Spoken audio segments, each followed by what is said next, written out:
আসসালামু আলাইকুম। দেশ বিদেশ টিভি থেকে হোসেন বলছি। আমার চ্যানেলে সবাইকে স্বাগতম। আজ ৩০ জানুয়ারি বৃহস্পতিবার। আজকে কলকাতার আনন্দবাজার পত্রিকা একটা রিপোর্ট ছেপেছে। সেটা হলো তারা সন্দেহ পোষণ করছে, আশঙ্কা করছে যে ঢাকায় সেনা অভ্যুত্থান হতে পারে এবং এটা আসলে সত্যি কিনা বা কতটুকু সত্যি অথবা অনুমান কিনা এটা নিয়ে প্রশ্ন দেখা দিয়েছে। এখন তারা কি লিখেছে তাদের পত্রিকায় আমি একটু পড়ে শোনাই আগে। তারা বলছে হেডিং হচ্ছে ঢাকা সেনা অভ্যুত্থান ঢাকায়, নজর দিল্লির। তারা লিখছে যে কোয়ার্টার মাস্টার জেনারেল পদে থাকা কট্টুর ইসলামী হিসাবে পরিচিত লেফটেন্যান্ট জেনারেল মোহাম্মদ ফাইজুর রহমান সেনাবাহিনী দখল নিতে সক্রিয় বলে ধারণা তৈরি হয়েছে।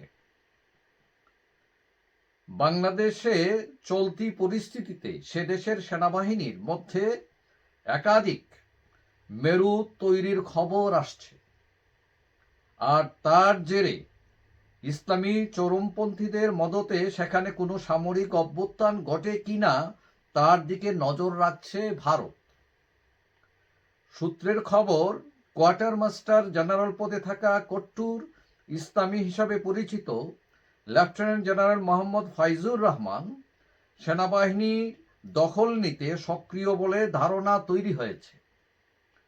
তিনি গত সপ্তাহে পাক সফরকারী পাকিস্তানি গুপ্তচর সংস্থা আইএসআই এর প্রতিনিধিদের সঙ্গে বৈঠক করেছেন বলে খবর জানা গেছে।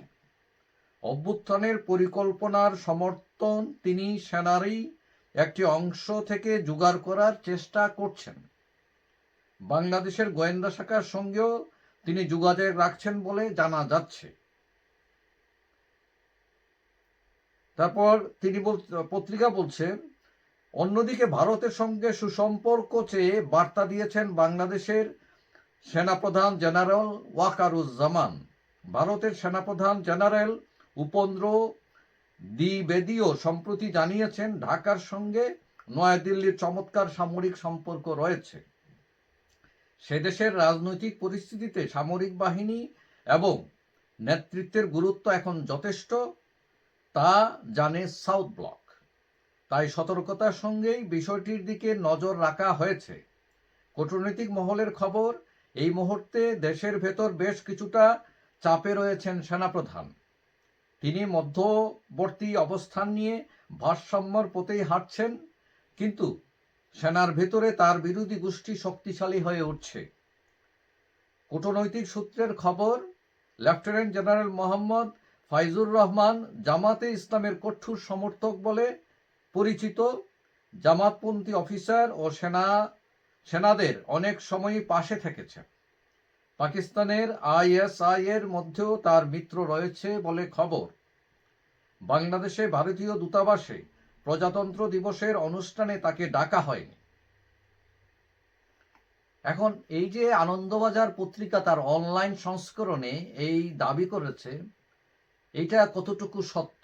আমার ধারণা এটা অনেকটা অনুমান নির্ভর একটি প্রতিবেদন। কারণ সেনাবাহিনী যদি ক্ষমতা নিতেই চাইতো 5 আগস্ট তারা নিতে পারত, কিন্তু সেনাবাহিনী সেই লোভ দেখায়নি বা নেয়নি।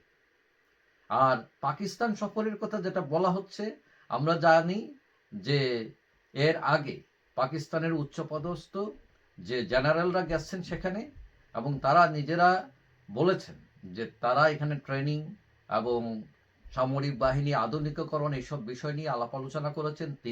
পাকিস্তানের 3 বাহিনী প্রধানদের সাথে তারা বৈঠক করেছেন, এবং যতটুকু জানা যায় যে সেনা প্রধানের অনুমতি নিয়েই তারা সেখানে গিয়েছেন। সুতরাং এখানে কোনো ক্লেশ আছে, ষড়যন্ত্র আছে বলে মনে হয় না। এটা হয়তো তারা অনুমান করে একটি রিপোর্ট ছেপেছে তারা।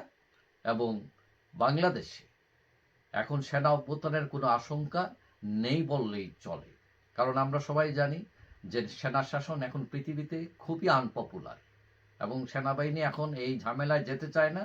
কারণ তারা জানে যে ক্ষমতায় গেলে এখানে টিকে থাকাও অসম্ভব প্রায়, প্লাস বিদেশি সাপোর্টও পাওয়া যায় না, বিশেষ করে ইউরোপ আমেরিকা এই সেনা শাসনকে কখনোই সমর্থন করে না। সুতরাং তারা কেন অযথায় যেচে যেচে মরতে আসবে, এটা আমার মনে হয় না। যাই হোক, সবাই ভালো থাকবেন। আশা করি দেখা হবে অন্য কোনো ভিডিওতে ইনশাআল্লাহ। আল্লাহ হাফিজ।